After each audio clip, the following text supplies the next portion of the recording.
All right, so it does look like Milk74's career has officially ended. Okay, so Milk74, the self-proclaimed Gilligan Slayer, went ahead and decided to just turn his back on his entire fan base and go and do a podcast with the 16, even though he said about 1,000 times he would never do that again, as it would be against his morals to sit down with a person with kitty diddling allegations, etc., like the 16 does. And so I guess he just went ahead and just said, all that, and threw all that out the window. You know, Milk74 has pretty much made his whole YouTube career off of relentlessly cyber attacking the 16 in probably like 1,000 videos where he talks about the 16's family and his Clinton lover of a father and how Lena got her stink socket discombobulated by Jason Love and how Adam is a Satan worshipping cuck. I mean, it's just, the list goes on, guys. Milk was the 16's biggest op online for a long time, and that's what Milk is known for. Everyone knows this.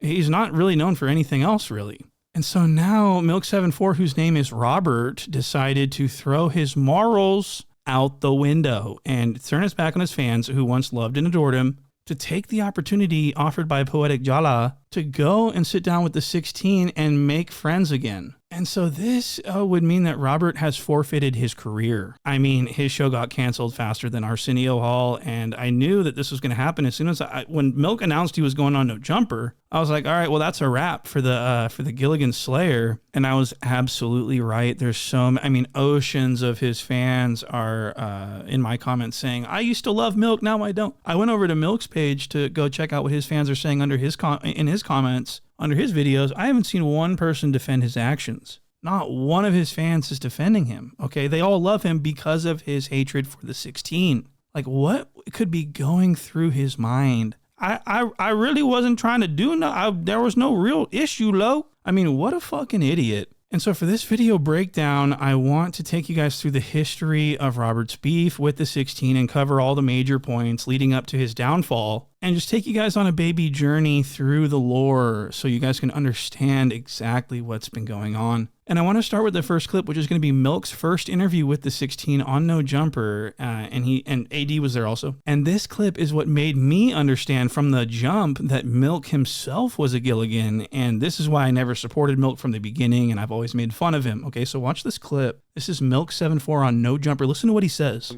So when did you start getting into like real trouble and getting arrested and shit? 14.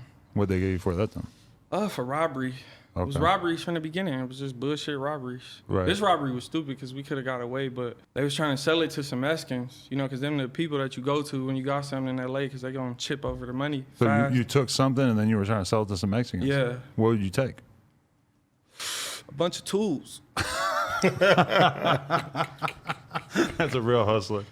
It was brand new. It was like, you know, the saws, it was everything. That's when I was young, though. We was just trying to basically... All right, so Milk74 gets this interview on No Jumper because he says he's a Hoover from South Central. He's the only white gangster. He's, a real member, really in the streets, putting in work on the front lines. And so the 16's interrogating him. He's trying to get a cool story about some gangsterism that Milk had underwent. And Milk says that his first big case was getting caught burglarizing people's tools. Is that what the Hoovers are doing? Hoovers are stealing tools out of people's sheds? And fifth of all, he said that he got a robbery charge. How do you rob someone for their tools? Are they carrying them around and you come up and say, break yourself, Loke, I'm going to need that skill saw, I'm going to need that tape measure? What the fuck is he talking about? He caught a burglary charge, okay? Burglary is when you go steal things that aren't yours out of people's shit. And I think he thought about lying about it for a second because he said robbery. He didn't say, I was stealing tools, Loke. He said robbery. And he wanted to leave it at that. And then the 16 followed up and then he had to fucking figure out what he was going to say. He couldn't come up with anything because he's very stupid. So he had to tell the truth and it made him look like a fucking common tweaker. That's tweaker activity, ladies and gentlemen. So I'm glad I can point that out for you. So this was his first interview and I had a huge issue with the whole thing. I was like, this guy's a joke. What the fuck did I just watch?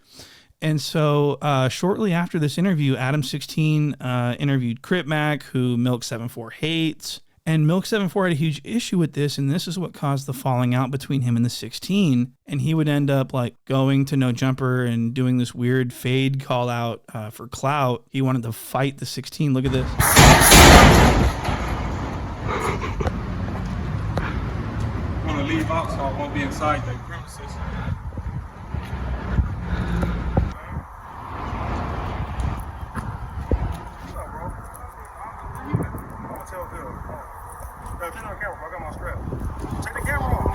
I'm just telling you, go. All right, so AD comes out and talks some sense into Milk74, convinces him that he's a dumbass, and so Milk74 leaves and goes and uploads this, and this is like his biggest, most famous video. And it was from this moment that we saw Milk74 embark on an historic journey to take down the 16. I mean, he made probably thousands of videos talking about all this vitriol and all this really heinously bad stuff about the 16. I want to show you an example of that right now. Shit don't even know about they posting and talking about. So why can't nobody confront him and ask him about his past allegations on a 16-year-old girl, look?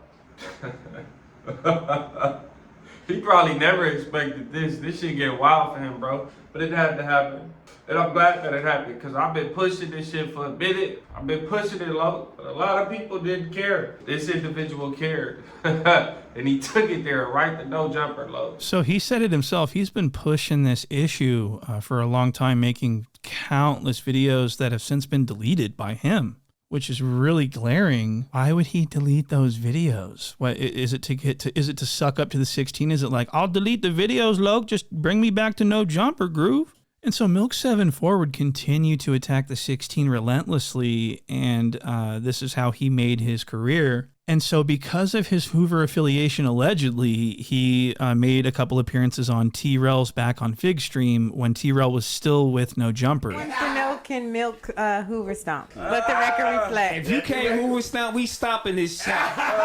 He would leave No Jumper and go home and stream, and he would have Milk on sometimes. And this was Adam's biggest enemy at the time, and T-Rel was Adam's favorite employee at the time, okay? So this didn't really sit well with the 16, and so the 16 actually went on T-Rel's stream and announced that he was going to be forcing T-Rel to fire Milk from Back on Fig and never have him on again, okay? The 16 wanted to blackball Milk, and this is exactly what happened. Look at these. He said a lot of things about his girl. He said a lot of things about his kids. Running a YouTube channel about me for the past couple years is like really kind of the main thing. And so when Milk found out that he was blackballed from Back on Fig because of the 16, he turned on T-Rel, and this would end up blowing up in T-Rel's face for allowing the 16 to dictate his Back on Fig channel. And T-Rel would resent the 16 for this, and this would be partially the reason why T-Rel fell out with the 16. I'll let you come on my motherfucking platform and fire somebody. What more do you want from me? And so, long story short, when T-Rel left No Jumper, he decided to bring Milk back on since his channel was no longer being controlled by the 16. And Milk would come on and he would say that he would never go on No Jumper, fuck No Jumper. And everyone was cheering him on. They were like, Milk's a real one. He'll never go back to No Jumper. And this is an example of what I'm talking about. He got a better chance of seeing me collab with C-Mac before I ever go to No Jumper again. That's ever. Raised. I'll do a collab with C-Mac. And they was trying to offer money and sending everybody. Did they put a number on it? Yeah, it's put numbers. I don't care what the number is. I ain't thirsty. might They was tell them niggas offering what you the number Chili to was. come up there? Yeah, to go up there and then to go up there to do the one. I probably go on that one and the one with him and Wack. Ooh, so that was actually an untruth. So Milk74, in a now deleted video that I remember from my memory, Milk74 was saying that the No Jumper reached out to him to do an interview, but they didn't offer him any money, so he said no. And that the only way that he would do an interview with the 16 is if the 16 went on his platform. Okay, so this is an outright lie. And I want to point out something very slithery that I noticed, that he didn't say that he would never collab with the 16 again. He said that he would never go on No Jumper again, which would later prove to be a lie. But in this clip, he's acting like he's anti-No Jumper, anti-Adam. He's not. He's just anti-going on No Jumper. He loves Adam secretly, I think. So that was also pretty bad. And he would admit this in later interviews that the only reason he didn't like No Jumper is because No Jumper didn't want to come on his channel. No, Adam didn't want to do an interview on his channel. He wanted Milk to go on No Jumper. I hope this makes sense. Me, personally, I just can't do it. I can't find it in my head to be like, yeah, I want to go sit down and then sit on his platform at that and then let him get views off this shit. Like, what fuck I'm going to go sit down and get the views on your shit for? Yeah. Because I know it's going to do numbers. And then you want... Of course. But then it's like, no, it's because he got the show with Whack 100 and him. So he want to do it on there so that can bring publicity to their channel. I mean, to their little show. So it could do numbers and, oh, this Whack them show and they interview me or whatever.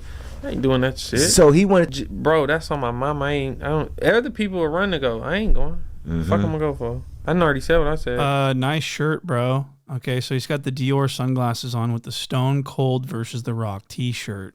That's actually Walmart attire, and it looks like he's got the holographic sticker still intact. I'm wondering what's going on in his mind.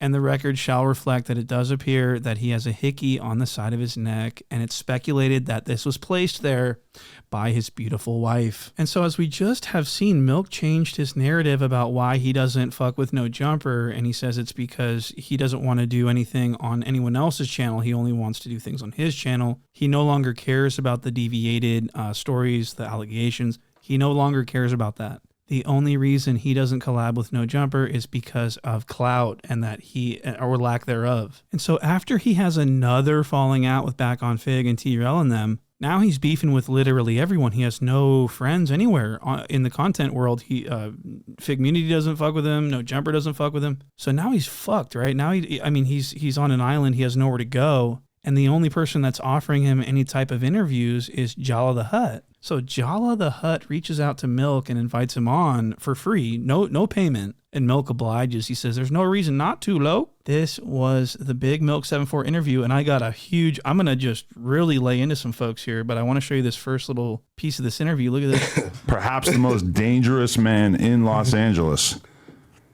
At least to some. Yes. The one and only Milk74 is in the building. How you doing, Milk?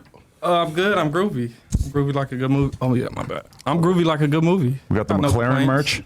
Yeah. Okay, what made you decide that now was the time to make your return after, I think, like 4 years?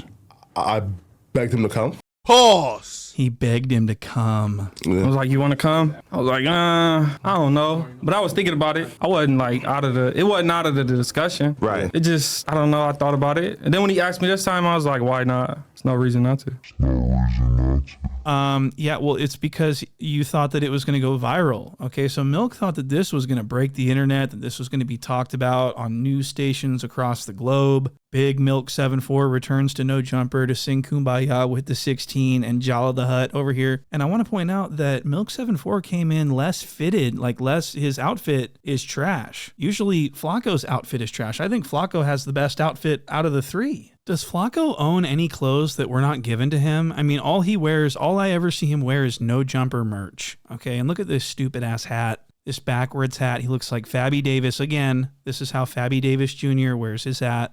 Really sort of cringe. I mean, Flacco only uses hats and stuff that he puts on his head in order to hide his farged up hairline. So if he would have just had a nice lineup and just wore this crew neck with these giant pants, he would have looked way better than all three of these people. Look at Milk74. He's wearing a McLaren t-shirt that was probably given to him. He's wearing Dior sunglasses with a fucking $15 t-shirt that was given to him. What the fuck? And he's got these ugly ass sweatpants on. His hair's all fucked off. Look at this. He looks like he's been up for a few days on crystal meth. He's got dandruff falling all over the place. He's smoking cigarettes and the puff bar at the same time. I mean, this is 100% out of pocket. And look at the 16. He does not look well. Look at how skinny and sucked up his neck looks. That doesn't look, he looks like an ostrich. And his eyeliner is off the charts. I mean, we've seen him wear eyeliner in the past, but this, he put on a little too much. And so because of the points that I just listed, I was not able to fully watch. I mean, it was very difficult to watch this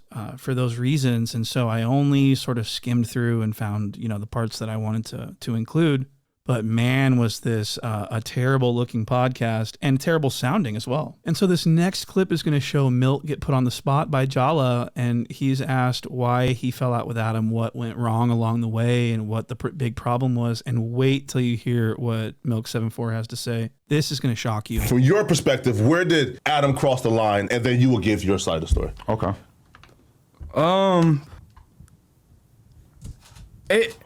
It was the only reason something started, and it wasn't even really that. It was the C-Mac interview after me, but that wasn't even so much of me. That was the people in the comments and the DMs and shit, like, oh, that's weird or whatever. And then, they start sending me the tweets of the old shit that was said, little jokes or whatever. So that kind of just, that kind of is what started it, to be honest. It wasn't really nothing. Nothing happened.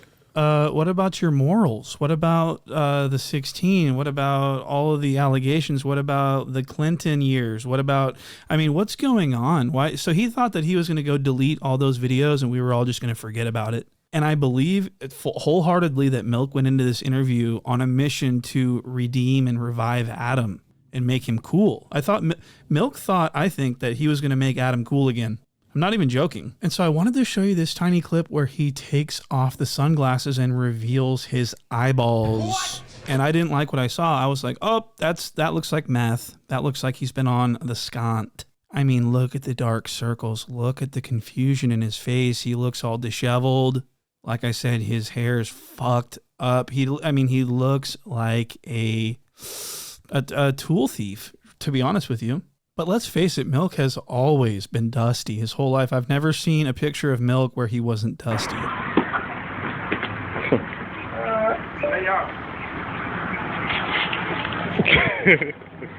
joking. I'm coming. You on that bush. Look at his bad. Look at that white boy. Look. Damn. Oh, shit. Damn. All right, so that was a fascinating little piece of video from Figueroa, and I just thought I would show you that. But so this interview would mark the end of Milk74's career. He's just Robert now, unfortunately for him. And so this interview would conclude Milk74's career. Show. All right. Appreciate you, Milk. Much love.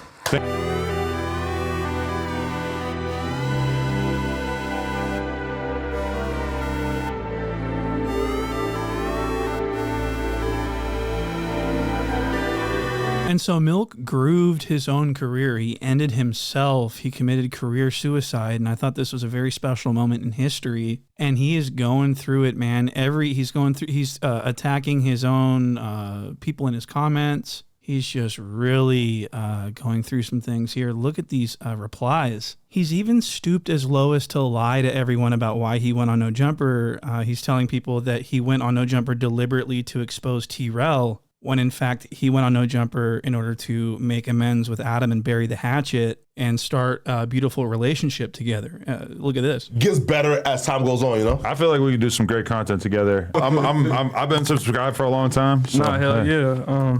Yeah. That's why I'm up here, really. For sure. That's why I came. Oh, listen. And so that was a terrible thing to do. It was so stupid of him. He's such a dumbass. His career's fucking over. Look at his social blade. He's losing like 2,000 subs. His numbers are in the shit can. He's got negative views. And there really isn't any coming back from this. It's not like he can come out and apologize and say that he was high on crystal meth, allegedly, of course. But, that's why you got to stay away from that stuff, allegedly. And I have no idea if he's done any drugs. This is all just comedy, okay? This is scripted comedy. I want to make that very clear. And he may be 100% sober, but at this point, I hope that he's on meth, because if this is like sober Milk, then I really don't know what to say other than, God have mercy on his soul. And so Milk, if you're listening, which you are, I just want to say that you're finished and that your career has ended and that you are never going to recover from this, okay? Do you understand? It's over. So it's time to start filling out those applications, okay? And with that, I'd like to conclude this video. I'm so happy that you guys are enjoying these videos. The channel is flourishing because of all the likes, comments, and subscriptions. And I also want to point out that Patreon is bussin', and I'm working on a new video that'll drop pretty soon. So make sure you go check out the Patreon. $3, cancel anytime. All right, so thank you guys again, and I'll see you on the next one.